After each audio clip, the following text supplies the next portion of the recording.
They say betrayal cuts deepest when it wears your last name. If you've ever sat at a table surrounded by people who share your blood and still felt completely alone, keep watching. This story was written for you, because this didn't begin with a fight. It began with a picnic, and a secret someone hoped would stay buried. I'm Elowen Harper. I'm 32. I'm an interior designer in Austin, Texas. Or at least, I used to be. But back then, I wasn't designing spaces for luxury hotels. I was setting out paper plates on a worn, checkered blanket at Zilker Park, pretending the cracks in my family weren't gaping open beneath us.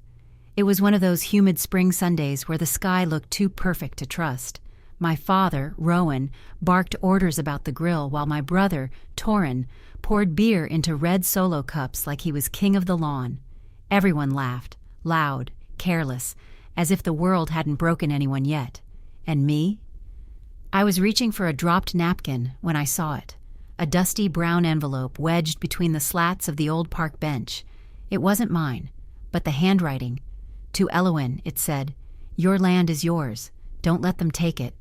I stared at those words like they might rearrange themselves into something less insane. My hands were trembling before I even unfolded the paper inside.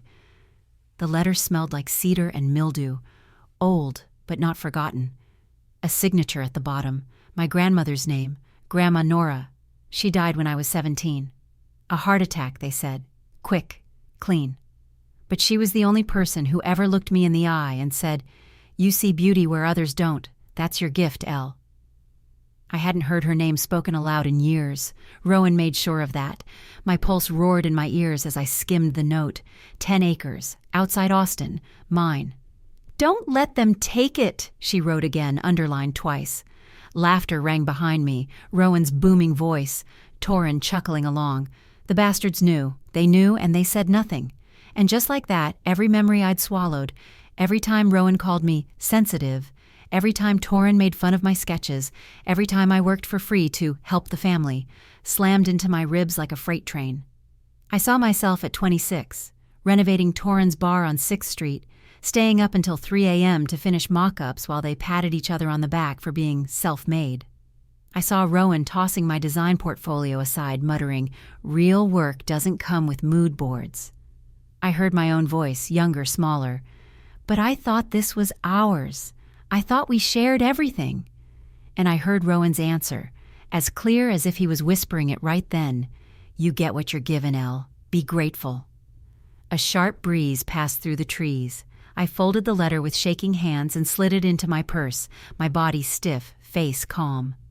"Daydreaming again?" Rowan shouted. "Food's getting cold." I turned slowly. My father stood near the grill, beer in hand, eyes hard. Torin smirked, tongs in his grasp, flipping burgers like nothing in the world had changed. I gave them a tight smile. "Just needed a second," I said. Then I turned away so they couldn't see the storm building behind my eyes. What land were they hiding? Why now? And why leave the letter where I could find it? As the sun dipped lower behind the oak trees, casting long shadows over the park, one thing became terrifyingly clear. My family didn't just lie to me, they stole from me, and I was done pretending not to notice. I didn't sleep that night. The letter burned against my ribs like a second heartbeat, tucked beneath my pillow like a secret too dangerous to breathe aloud. But it wasn't just the letter that kept me awake. It was the question echoing in my skull. How long had they known? And somewhere in that restless silence the answer began to rise, not from logic, but from memory. I was 12 when I first felt that cold, slithering shadow of being invisible to the people who were supposed to protect me. The old farmhouse smelled of hay, pine cleaner, and the faint bitterness of burnt coffee. I was sitting cross-legged on the floor of my tiny room, a dull pencil smudged between my fingers, sketching a reading nook with floating shelves and warm pendant lights. My lines were uneven, but to me the room felt alive, a place I could vanish into. The sun slanted through the slats in my blinds, striping the paper with golden light. I held the drawing up, squinting. It wasn't perfect, but it was mine. I heard the boots before I saw him, heavy, impatient thuds echoing up the stairs. I didn't even have time to hide the sketch pad before Rowan swung open the door. He didn't knock. He never knocked. "What the hell's this?" he barked, snatching the paper from my hands. I scrambled up. It's just an idea for the front porch. I thought if we—" "You thought?" His voice was sharp as barbed wire. He held the paper between two fingers like it was dirty. "Art's for dreamers and fools, Elowen. You think this crap's gonna feed cows or fix a busted fence?" My mouth went dry. I didn't answer. He crumpled the page slowly, pressing each fold like it was a punishment. Then he tossed it toward the trash, missing by inches. "Go clean the barn. The goats are knee-deep in their own crap." And just like that, the spark I'd spent hours building was gone, snuffed out with one sentence, one look. I didn't cry, not while he was there. I waited until I was alone again, dragging a rake across mud and manure behind the barn, blinking into the wind until the tears dried on my cheeks like salt lines. Torin didn't help either. He was 16 then, smug and broad-shouldered and already worshipped by Rowan. He had just won a junior tractor pull competition and came home with a trophy as tall as his ego. I remember him holding it like a sword while Rowan beamed at him in the kitchen. "That's my boy," Rowan said, clapping him hard on the back. "That's legacy. That's power." They didn't see me standing in the doorway, still in my barn clothes, mud crusting my boots. Torin spotted me first. "Hey, you missed it, little Picasso. Dad says we might hang the trophy in the living room." He winked. I forced a smile, nodding, then slipped away before they remembered I existed. But the worst wasn't that they ignored me. It was what happened the following week. I had drawn something new, a layout for Grandma Nora's spare bedroom. She had bad knees, and I'd rearranged the bed to make space for a reading chair and side rail. I was proud of it. I even colored it with my old watercolor set. 3 days later, I found the sketch pinned to the corkboard at Cooper's hardware store, right by the front desk. Only, my name wasn't on it. Below the design, in messy blue pen, was written, "Design Concept by Kessler Farms for Elder Safety Renovation." Kessler Farms. Rowan's name. His branding. I stood there frozen, my face burning, while Mr. Cooper rang up Nails for some customer and told him, "Rowan's always thinking up smart ideas." I didn't say a word. I just left the store, my chest tight and my vision blurry. Later that night, I asked him why. He didn't even look up from his chair. "You live under my roof. Your ideas are family ideas." That was the first time I felt the walls closing in, like no matter how far I reached, I'd never touch freedom. Back in the present, I jolted upright in bed. My cheeks were wet again. I didn't even realize I'd been crying. How could I have forgotten that? How many things had I let myself forget just to stay part of a family that never saw me as more than free labor? My phone buzzed on the nightstand, pulling me back to now. A message from Torin.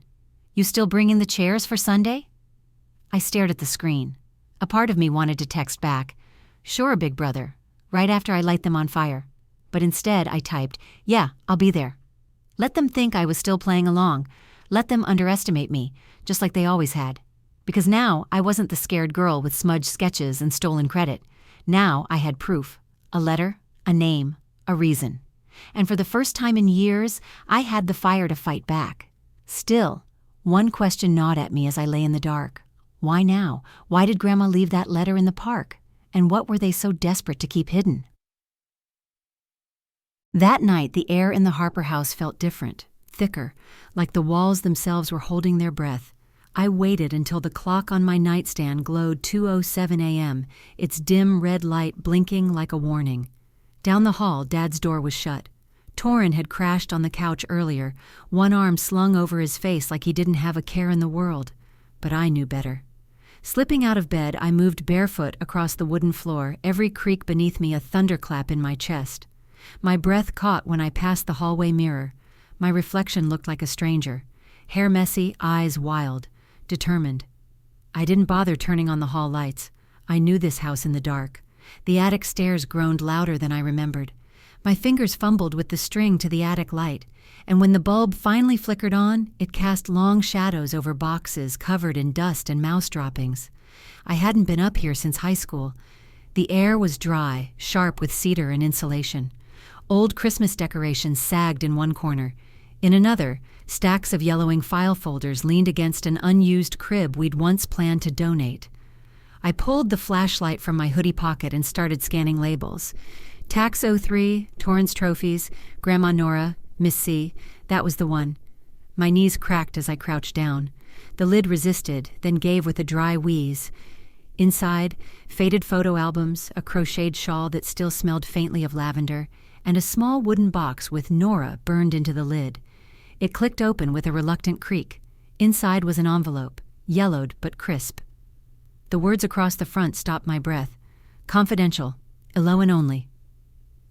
It was real. I wasn't dreaming. My hands were shaking as I opened it, unfolding the brittle paper with care. The handwriting was hers, loopy, confident. Elowen, darling girl, if you're reading this, it means they never told you. I'm sorry. I tried to make it clear in my will, but Rowan, well, you know how he can twist things when it suits him. This land, 10 acres off Barton Springs, is yours. I left it for you, for your future. It's not just land, Elowen. It's where I met your grandfather, where your mother danced barefoot the night before her wedding, where you took your first steps in blue corduroy overalls. My throat tightened. They'll try to take it, maybe already have. Don't let them. I stopped reading. My eyes stung. Why hadn't anyone ever told me? Why had Dad buried this here, where it might never be found? A noise broke through my thoughts. Sharp, deliberate. A floorboard creaked downstairs. I froze. The attic light buzzed overhead. I clicked off the flashlight and pressed the letter against my chest like armor. Another creak. Closer this time. I held my breath. Was it Rowan, Torrin, or someone else? I eased the attic lid shut, crawling low down the stairs, muscles tense, heart hammering. The hallway below was empty, but not still. Something had shifted. I could feel it. I slipped back into my room, locked the door, and buried the letter under a loose floorboard beside my dresser. Then I stood there in the dark, straining to hear anything else. But nothing came. Just silence. Still, I couldn't shake the feeling that someone else knew, that the attic wasn't as forgotten as it looked. By morning, the house had returned to its charade of normalcy. Rowan whistled off-key while frying eggs. Torrin complained about a hangover. No one mentioned the attic. But I noticed Rowan glancing at me over his coffee mug, like he was checking for something, or maybe waiting for it. I smiled at him too brightly and kept my hands steady. He didn't know I had the letter. Not yet. Later that day, I drove across town to Barton Springs, not to the public park, but a private stretch of land nestled just outside the noise. I parked at the edge of a gravel pullout and hiked past a rusted gate, the trail overgrown and wild, oak trees arched overhead. The air smelled of damp soil and honeysuckle. Somewhere nearby, a creek trickled through tall grass, its soft sound breaking the stillness. This place, it felt like her. I reached a clearing and just stood there, letting the sunlight filter through the canopy and warm my face. The breeze danced across my skin, like a memory. I could almost see her. Grandma Nora, standing barefoot, skirt fluttering, eyes full of mischief and secrets. I whispered, I found it. My voice cracked, and for the first time since I read the letter, I didn't feel alone. But the moment shattered the second I got back to my car. There, tucked beneath the windshield wiper, was a folded slip of paper. No envelope, no name, just 3 words in red ink. You're not alone. My breath hitched. I scanned the trees, heart racing, but no one was there. Someone knew I'd found the land. Someone was watching. And suddenly, I didn't know who I should be more afraid of, my father, or the person following me. I kept the note, folded it into a tiny square and tucked it into the back of my wallet, like some people carry pressed flowers or patron saint cards. You're not alone. I didn't know if it was a warning, a comfort, or both. But it rattled around in my head like a marble in an empty jar. Every time I thought about confronting them, that red ink echoed back to me. Still, I couldn't sit on silence anymore. I needed answers. I needed confrontation. So I chose the one place they couldn't pretend. 6th Street, Torrens Bar, the Hollow Tap, sat wedged between a tattoo shop and a boarded-up record store, its neon sign buzzing even at noon.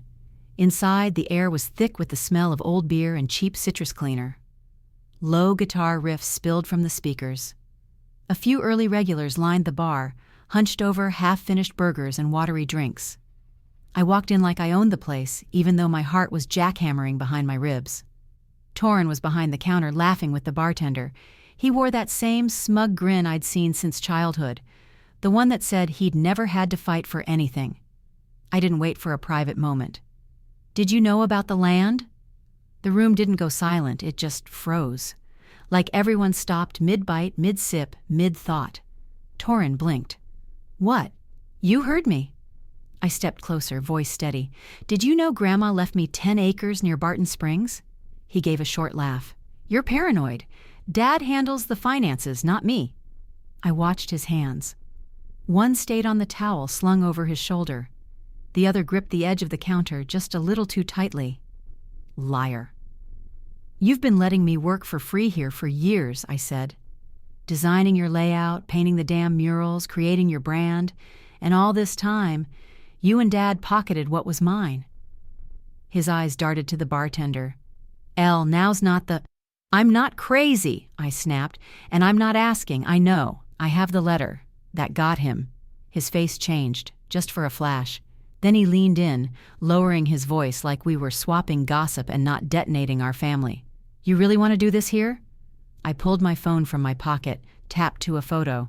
"This says otherwise." It was a high-res shot of the letter, Grandma Nora's handwriting in all its damning clarity.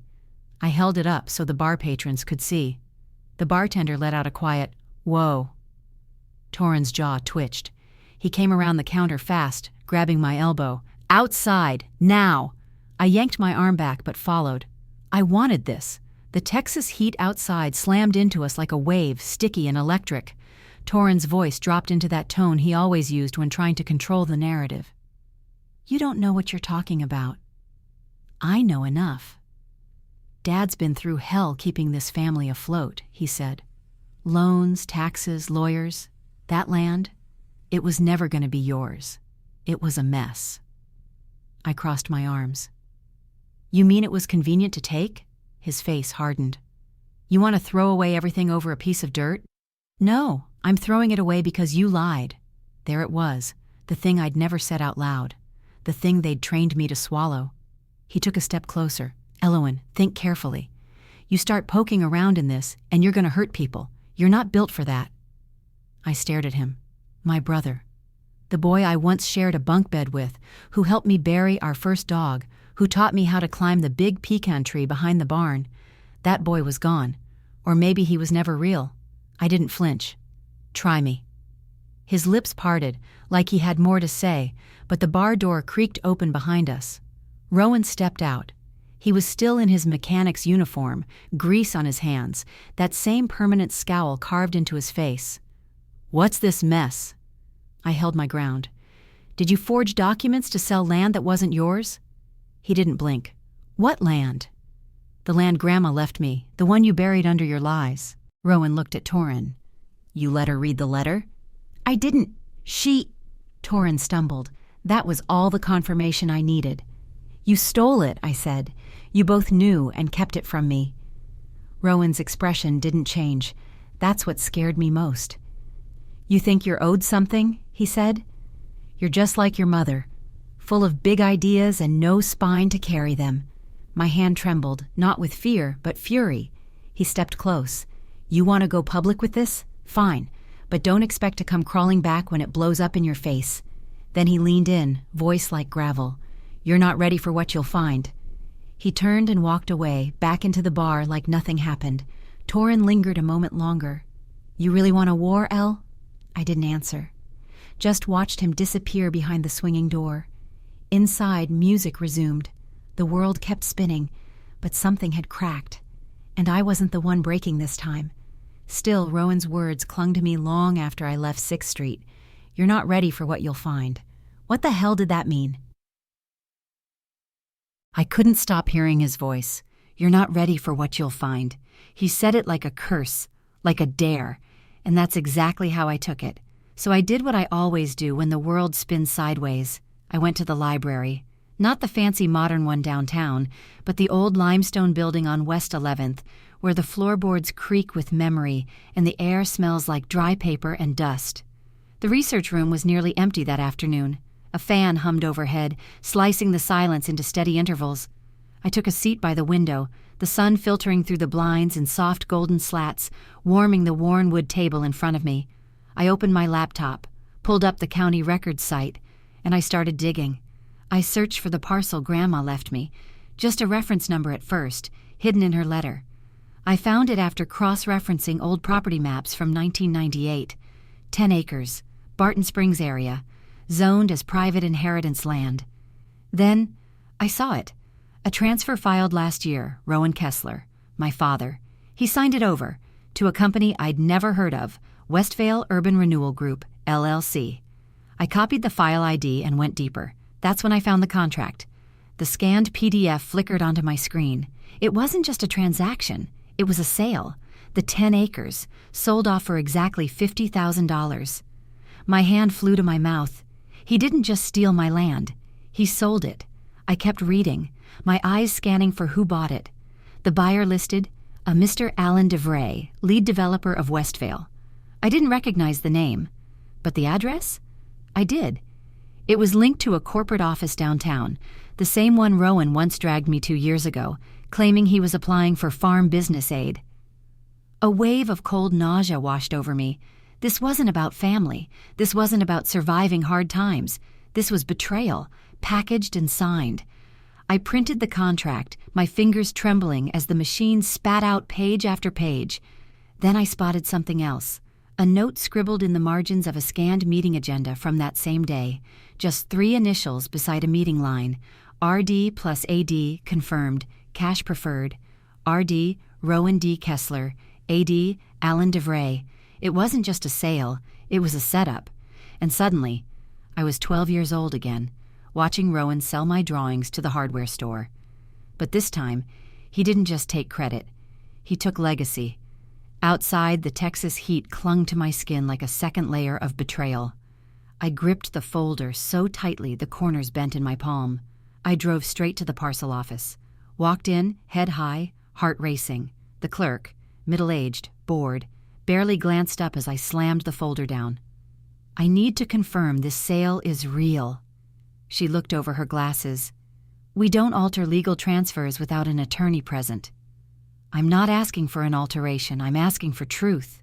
She sighed, flipped through the documents. This is official. Transfer and sale were filed and notarized. Do you have legal representation? I shook my head. Not yet, but I would. Back in the parking lot, I sat in my car and stared at the steering wheel, trying to breathe. My phone buzzed. A message from an unknown number. Stop while you can. No punctuation. Just cold. I looked around. Nothing but heat and glass and the distant hum of traffic. Still, the feeling twisted in my stomach like wire. They knew I was getting close. Later that night, I sat on the floor of my apartment. The documents spread out around me like evidence from a crime scene, because that's what it was, a crime. I thought back to a moment 6 months ago, Christmas Eve. Torrin had handed me a gift bag with a cheap candle inside and said, "Didn't have much this year, things are tight." Rowan had said nothing at all, and yet here it was, 50 grand, vanished. I remembered Grandma Nora's laugh, her garden gloves, the way she'd tuck wildflowers into my ponytail and call me her fierce little oak. She left me this land for a reason, and they carved it up like it was nothing. I stared at the name Alan DeVray until it blurred. Then slowly an idea formed. What if this wasn't just family betrayal? What if this ran deeper? I typed Westvale Urban Renewal into a local news archive search. One article popped up. It was a short blurb about zoning reform. A photo attached, Rowan, shaking hands with DeVray outside a city council meeting. My fingers curled into fists. He lied to the council, too. The deal wasn't just shady, it was corrupt. And if I could prove that, this wasn't just personal, it was criminal. A sudden knock rattled my apartment door. 3 sharp raps. I jumped to my feet, papers fluttering. "Who is it?" I called, voice tighter than I meant. Silence. I approached slowly, heart thundering, and peered through the peephole. No one. Just an empty hallway and the faint hum of the elevator down the corridor. But taped to my door, a square of paper, one word, enough. I pulled it down, hand shaking. This wasn't just about land anymore. It was a war, and someone was trying to end it before it really began. The paper with "enough" scrawled on it sat on my kitchen table like a loaded weapon. I stared at it through a cold cup of coffee, the bitter scent filling the room like smoke. Every nerve in my body buzzed with questions I couldn't answer. Who left it? What did they know? And how close were they? I hadn't slept. I'd barely eaten. But something inside me had shifted. Fear no longer had a seat at the table. I was past the shaking stage. Now I was burning. Still, fire needs direction. So I drove. Leora's photography studio sat tucked behind a vintage bookstore off South Congress, its white brick walls softened by ivy and morning light. I hadn't planned to stop there, not really. My hands just steered me towards something, someone, who might still feel real. Inside, it smelled like eucalyptus and fresh paint. The click of shutter snaps echoed from the back room. I found her hunched over a light table, slides scattered like puzzle pieces. Her dark curls piled on her head with a pencil holding them hostage. She looked up. "Whoa, you look like you wrestled a ghost." "Close." She set her camera down, her gaze scanning my face with the precision of a lens. "Talk."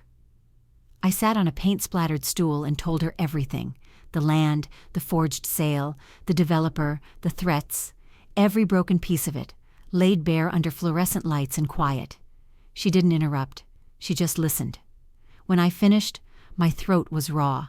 My hands trembled in my lap. Then she said, "They picked the wrong woman to underestimate." It wasn't just words. It was a vow. She disappeared into the back for a minute and came back holding her Nikon and a battered portfolio. "If they want to erase your name, we'll put it in lights," she said.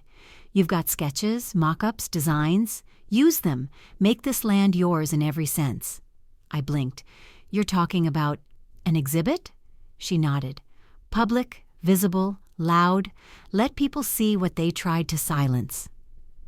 Something in me cracked open. This wasn't just about revenge anymore. It was about truth. I followed her lead. We spent the afternoon snapping photos of my old sketches, rolled-up blueprints, and digital mock-ups I'd forgotten I'd even saved. She positioned them under warm lighting, backdrops of earth tones and rusted metal, giving each image a soul. "I'll curate it," she said, eyes glowing. "We'll make them look."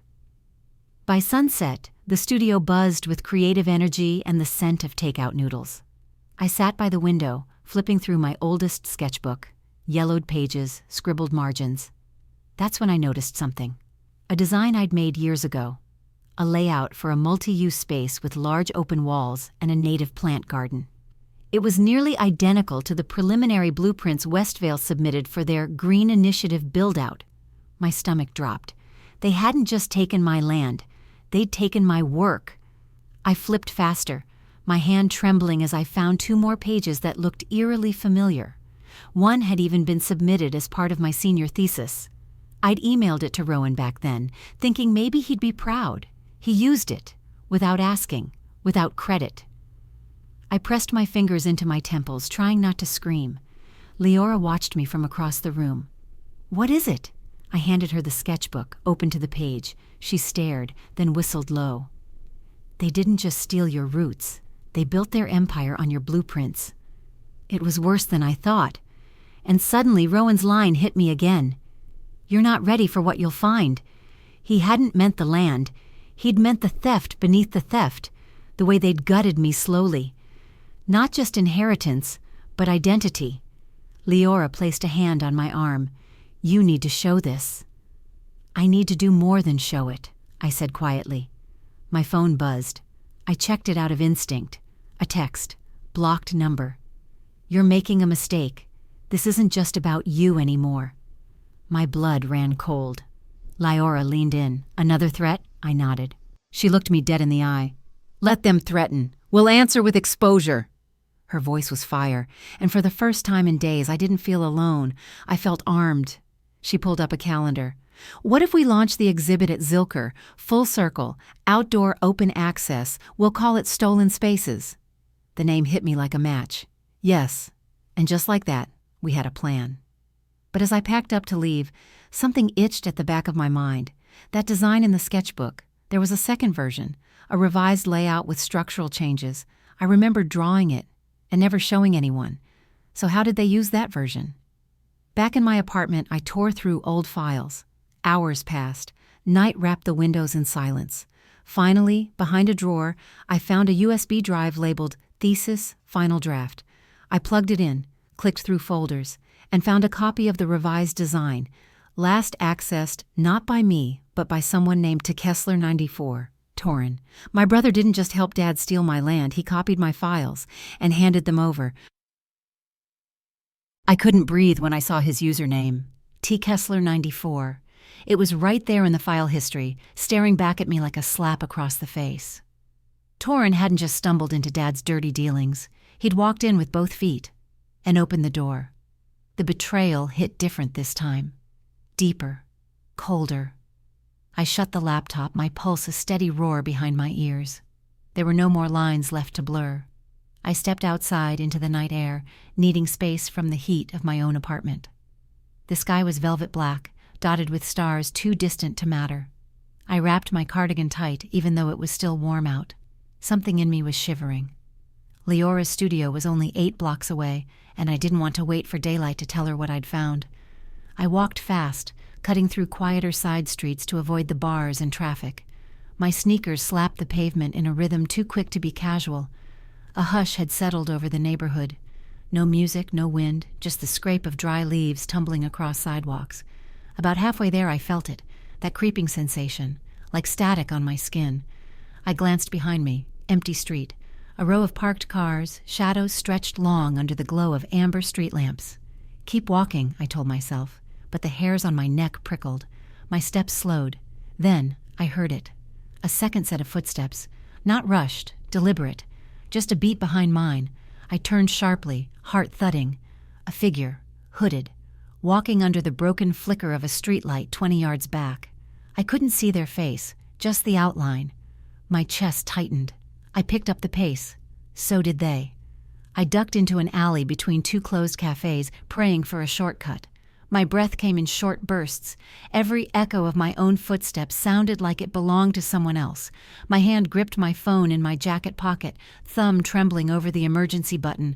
Then the footsteps stopped. I turned around slowly. They stood at the alley's entrance, half in shadow, half in glow. Neither of us moved. My voice cracked. "What do you want?"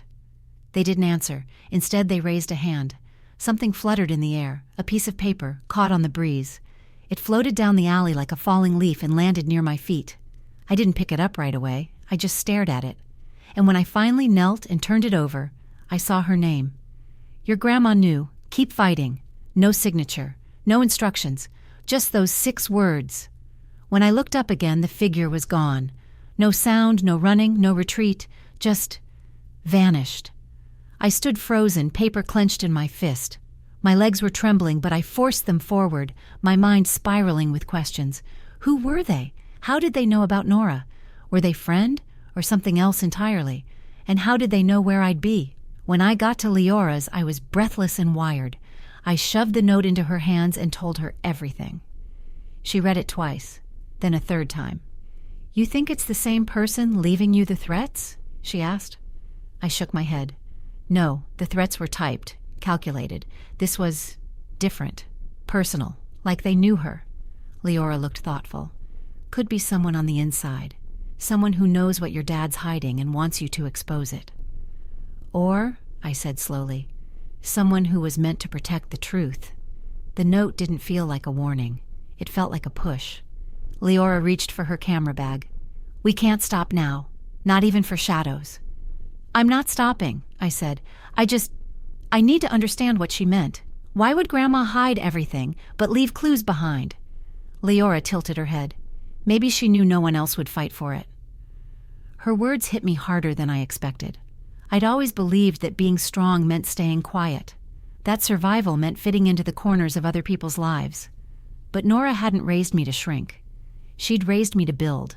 And now I was standing inside the frame of something she started. Unfinished, yes, but real.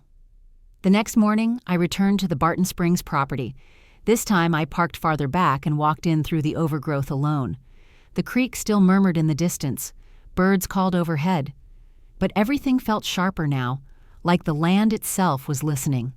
I brought the note, the folder, my sketchbook. I sat on a boulder by the old fence line and stared out over the brush-covered acres. This was supposed to be mine. And if Rowan and Torin thought they could erase that, they were about to learn the hard way. Nothing rooted this deep disappears easy. My phone buzzed. A message. No number. They know you've found help. That was all. But it was enough to send a chill through my bones, because it wasn't just me anymore. Someone else was watching, and I didn't know which side they were on. The message still burned on my screen. They know you found help. Not I know. Not we know. They. I sat in my studio that morning with the blinds half drawn, the air thick with the scent of clay, old paint, and something heavier, something that felt like anticipation, the kind that settles in your bones before a storm breaks loose. I hadn't told Leora about the message yet, not because I didn't trust her, but because I needed to breathe without fear shaping every word, just for a moment. But moments, I'd learned, are short-lived, because I barely had time to sip my coffee before the front door slammed open. Jesus, Elle, lock your damn studio!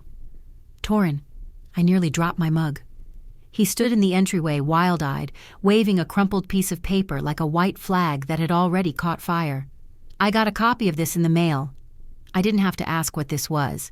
It was one of the mock-ups from my upcoming Zilker exhibit, my design pinned beside a photo of the Westvale project with the caption, "Who really built this dream?"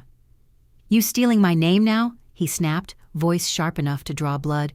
Dragging our family into your little art crusade? I set my mug down slowly. Funny, I thought you dragged yourself into it when you logged into my files and handed them to a developer behind my back. His face twitched. He tried to laugh, but it came out wrong. You're seriously trying to play the victim here? I was the victim, I said. Now I'm the one holding receipts. He stepped further inside. You think you're safe just because you've got a few drawings and a gallery date? This isn't paint and canvas, Elowen. This is real money, real people. You go public with this and you'll ruin more than just Dad. Good, I said. His eyes narrowed. You really think anyone's gonna care? You think Austin's gonna cancel a land developer over your sad little sob story? I didn't flinch. They don't have to cancel him, they just have to listen. He pulled something from his back pocket, a folded document. You recognize this? He slammed it on the table. A deed. Fake. Signed in shaky ink, dated years before Grandma died. He was trying to cover the trail, rewrite the paper trail like that could rewrite the truth. You forged this? I asked. He scoffed. Dad did, I just brought it. Wow, I said, stepping closer. So you're not just complicit. You're a delivery boy now. His hand curled into a fist on the table. We built that bar together. You think people care about your design more than the years I put in? I was supposed to inherit something too. You did inherit something, I snapped. You inherited Dad's cowardice.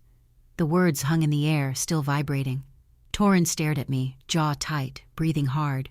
Then his gaze flicked to the phone I'd been recording with, quietly resting against a sketchbook, screen dimmed but mic live. His face paled. You're recording this? I didn't answer. He lunged, but before he could grab it, the front door opened again. Voices, people from the street, artists, passers-by, maybe even a few who'd seen the flyer in the cafe window about the Stolen Spaces exhibit. They stopped just inside, frozen by the tension. Torin looked at them, at me, then at the phone. He stepped back, breathing ragged. You don't get it, he said, quieter now. You don't get what happens next. Then he stormed out, slamming the door so hard the glass rattled. Silence pulsed in his wake. I walked over, picked up the phone, and stopped the recording. My fingers were trembling, not from fear, adrenaline. A kind of wild, aching relief that he had said just enough. One of the women who'd walked in, mid-40s, bold earrings, camera slung over her shoulder, spoke up. Was that real? She asked. Every word, I said. She nodded slowly. Good. People need to hear this. After they left, I sat on the studio floor and tried to steady my breath. The afternoon sun filtered through the skylight, drawing golden patterns on the concrete. I felt them against my skin like light was trying to stitch me back together. But I wasn't whole. Not yet. Because the worst part wasn't Torin's rage. It was the guilt underneath it. That flash in his eyes when I mentioned inheritance. That tiny voice in my own head whispering, he thinks he was protecting something. And maybe he was. But not me. Not Grandma. just Dad. And himself. Later that evening, Leora came by with a USB drive in hand. "You'll want to see this," she said. We plugged it in and pulled up a grainy video, security footage, from the alley near my studio, the same night the figure had followed me. The hooded shape stepped into frame, slowly. A pause, then turned to face the camera. We paused the clip. The figure's face was hidden, but their shoes... My stomach dropped. "Are those?" Leora nodded. "Custom Solivairs, limited edition, only about 50 pairs sold in Austin." I swallowed. "Find out who bought them." She nodded again, already dialing a contact. But my thoughts were drifting, because someone out there wasn't just watching me. They were walking in my shadows, and I was running out of places to hide. It was quiet in the studio, too quiet. Leora had stepped out to meet a gallery sponsor, and I told her I needed time to myself. Truth was, I couldn't think straight with anyone watching. My brain was spinning, my chest tight, because now I knew. Torrin had accessed my files, helped forge a deed, and still had the audacity to storm into my space, waving fake paperwork like it was gospel. I needed air, so I walked. Downtown buzzed with spring heat and exhaust fumes, music spilling from open windows, but all of it felt muffled, like I was underwater, moving through a dream. That's when the email came in. No sender, no subject line, just one line of text in the body. "Check local news, 5:12 p.m., Channel 4. My stomach dropped. I ducked into the nearest cafe, breath catching as I asked the barista to change the TV to Channel 4. The screen flickered just in time to catch the lead story. A developer tied to zoning corruption faces scrutiny after a whistleblower leaks financial records showing possible bribery and document tampering. And there it was, a blurred image of a contract, the one Rowan forged, the one I had in my files. The reporter continued. The documents were leaked by an anonymous source close to the family. I stood frozen, heart in my throat. Anonymous source? The camera cut to footage of Rowan being escorted from a building, jaw clenched, eyes hidden behind sunglasses. My phone buzzed again. A text from a number I didn't recognize. "You're welcome. He goes down first." I stared at it, my pulse roaring in my ears. It wasn't me who leaked the files. It wasn't Leora. Only one person had access. Torrin. But why? I didn't have to wonder long. 30 minutes later, he showed up at the studio. I was sitting on the floor, designs spread out around me like a war plan. He stood in the doorway, looking smaller than I remembered. Not younger, just emptied. "I leaked it," he said, no greeting. I stayed silent. "I thought it'd help," he added. "I didn't want to go down with him." I stood. "So you threw him under the bus to save yourself?" He shook his head. "No, I threw him under because he deserved it, and because I couldn't look at myself anymore." My jaw tightened. "You helped him bury me, and now you want a pat on the back for flipping?" Torrin stepped inside, slow. "I was wrong. You don't have to forgive me. Hell, I don't forgive myself. But that leak, it'll start something. Maybe enough to crack him open." I crossed my arms. "Why now?" His voice cracked. "Because I saw Mom again." I froze. "What?" "She came by the bar last week," he said, looking at the ground. I hadn't seen her since she left. Said she was just passing through, but I could tell she knew something. She looked at me like I'd become him. I didn't know what to say. My mind reeled. He looked up. "She asked about you. Said you looked like her when you were little. Said she hoped you got out before he wrecked you too." He exhaled like the truth had been a weight pressing on his ribs. That's when I realized, Dad didn't just lie. He infected everything, and I let him. I stared at my brother. The boy who used to sneak me strawberry milk and cover for me when I skipped chores. The man who sold my legacy for a payout. Now he stood there, hollow-eyed and unraveling. "I don't know what this makes us now," he said. I didn't either. He stepped toward the door, paused. "I left something for you, under the table at Holotap. Just, if you still want the full truth." Then he walked out. I didn't stop him, didn't thank him, didn't cry. I just stood there, heart thudding, 100 memories clawing at my ribs. Leora returned half an hour later, and I told her everything. "Are you going?" she asked. "To the bar?" I nodded slowly. "I have to." By the time I reached Holotap, it was dusk. The street buzzed with music and beer and neon heat. Inside, the bar was nearly empty, just a couple of guys watching baseball and a bartender scrolling her phone. I slipped behind the counter like I used to, crouched under the wooden shelf. And there it was, a folder duct-taped beneath the table. Inside, emails between Rowan and Westvale, photos of Torrin's forged signature on a second deed, and, most damning, a scanned letter from my grandmother marked void in thick red pen, her original will, the real one. She'd named me the sole heir, everything, not just the land. I held the paper like it might crumble. Then my phone buzzed again. No name, just another message. This isn't over. The will was never the only thing they buried. I looked up slowly, the bar suddenly too quiet. Someone still had more to lose, and I was just starting to dig.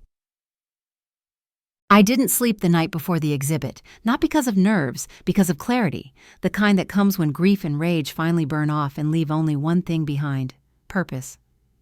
By sunrise, I was already at Zilker, sleeves rolled, boots muddy, hauling crates across dew-slick grass with Leora by my side. A spring wind moved through the oaks, gentle but charged, like the air knew something was about to shift. By 10 a.m., the pop-up walls were up, the prints unrolled and mounted. Every panel told a piece of the story: my original sketches, Grandma Nora's letter, the Westvale blueprints that mimicked my designs line for line. Leora's photography cast everything in soft, honest light. No dramatics, no fluff, just truth. We called it Stolen Spaces. The name stretched across a canvas banner in stark, clean font.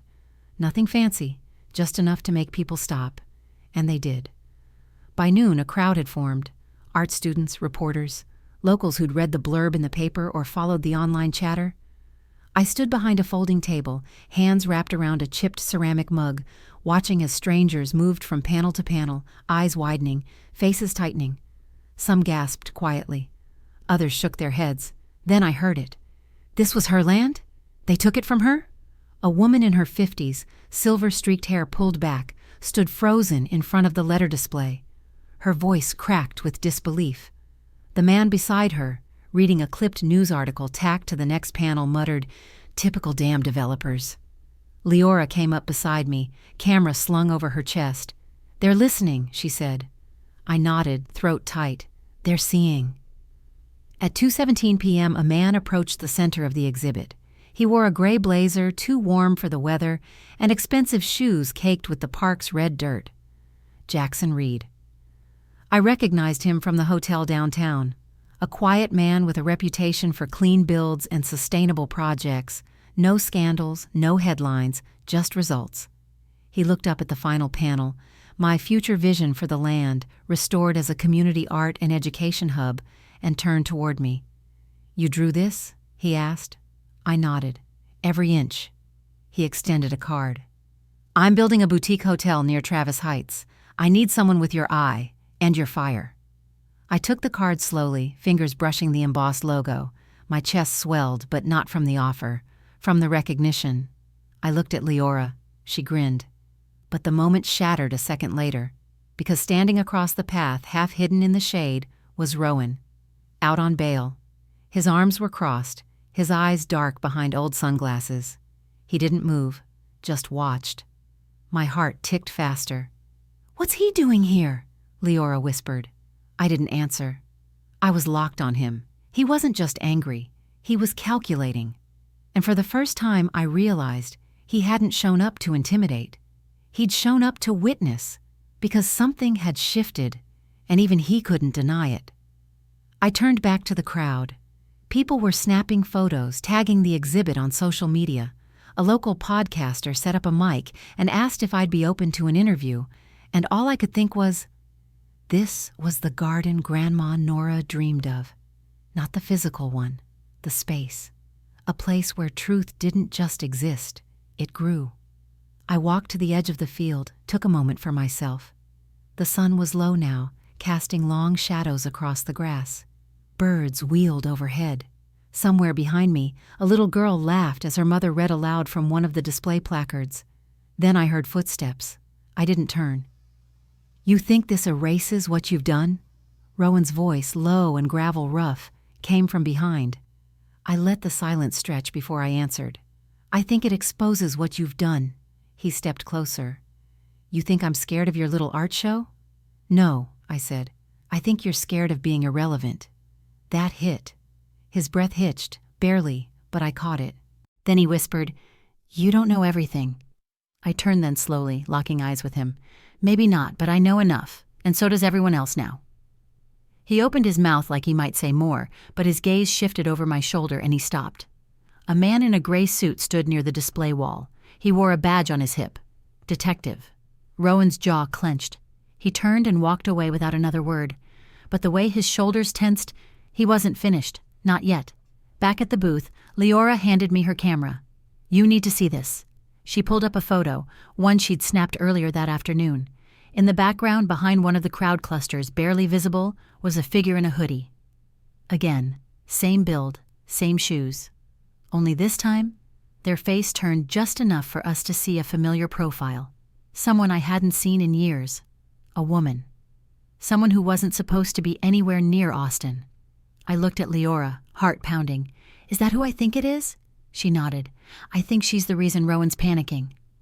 I zoomed in, and everything I thought I knew about the past cracked open, because there, half hidden behind a sculpture, was our mother. It couldn't be her. I stood there frozen, the edges of the photo blurring in my vision as I stared at the woman half concealed behind the sculpture, hood up, eyes lowered. But that profile, I knew that jawline, that mouth, that tilt of the head. It was her, my mother, gone 17 years without a word, without a trace, and now hiding in plain sight at my own exhibit. Leora didn't say anything. She didn't have to. She saw the way my hands shook as I held the camera, the way I blinked too hard, like the image might change if I looked again. "What do we do?" she asked gently. I shook my head, breath caught in my chest. I don't know. That night, I barely made it back to the studio before my knees gave out. I collapsed into the old leather armchair by the window, too stunned to cry, too numb to scream. The room glowed with soft lamplight, the scent of paper and turpentine hanging in the air. She'd watched me speak. She'd seen the panels, the press, the crowd. Why now? Why come back now?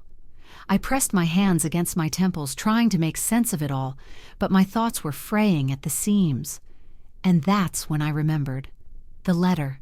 Grandma's letter. The one I'd read what felt like a lifetime ago. I'd stashed it away for safekeeping, but never looked past the first fold.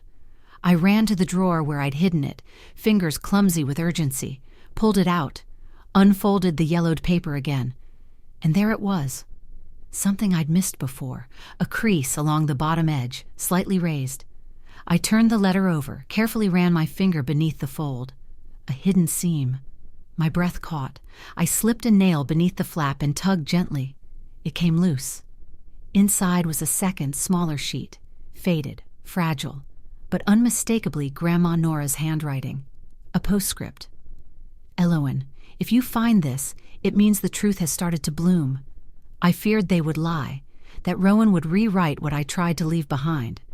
So I left this final note where only someone who knows to look closer would find it. Your mother didn't leave by choice. She tried to expose him. Rowan destroyed more than land, but the truth is buried with someone who never stopped protecting you. Find her, and find the original will, the real one." My fingers trembled. My heart felt like it had dropped into my stomach. I read the line again. Your mother didn't leave by choice. Everything tilted sideways. My entire childhood, I'd believed she walked out on us, that she left me, but Grandma knew. She'd hidden the truth, sealed it like a message in a bottle, waiting for the moment I'd be ready to receive it. And now I had. I pulled out my laptop, opened every folder I had, retraced every scan, every version of the will. The one I found under Holotap? I thought that was the original. But what if it wasn't? What if that was the version Rowan forged, then marked void to throw me off? What if the real will had never even surfaced? I stared at the screen, then picked up my phone. Torn didn't answer the first time I called, or the second. On the third, he picked up. "What?" "I need you to tell me the truth. Now. All of it." He exhaled. I found another note. From Grandma. Silence. "She says the real will is still missing, that Mom tried to expose Dad, that she didn't leave by choice." Another pause, then finally his voice, cracked and low. She kept a copy, Mom did, the last week before she disappeared. I saw her tuck it into the lining of her sewing bag. I thought she was just paranoid. Where is it now? I don't know. Dad threw everything out after she left.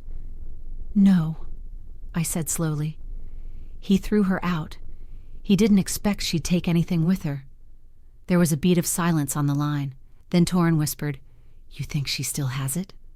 "I think it's the only reason she came back." I ended the call and stared out the window. Austin glowed in the distance, warm and wide awake. The city didn't care that my past was cracking open again, but I did. Leora returned an hour later. I showed her the second note. She didn't speak for a long time. Then she looked up and said, "We need to find her." I nodded. We started with public cameras. Leora had a friend who could pull footage from the park. We traced Mom's last known direction, her shape vanishing behind a vendor tent near the far trail exit. But before we could dig deeper, a knock came at the studio door. A woman in a gray coat stood outside, shoulders hunched, sunglasses masking her face even though it was after dark. My heart stopped. I opened the door. She didn't speak. She just stepped forward, slow, cautious, and placed a small velvet pouch in my hand. Inside was a flash drive and a key. Before I could ask anything, she looked me in the eyes and whispered, "I never left you." Then she disappeared down the street, swallowed by shadow. I clutched the pouch to my chest, and I knew whatever was on that drive was going to destroy everything I thought I knew. The flash drive was cold in my palm, the key even colder. She hadn't said her name. She didn't have to.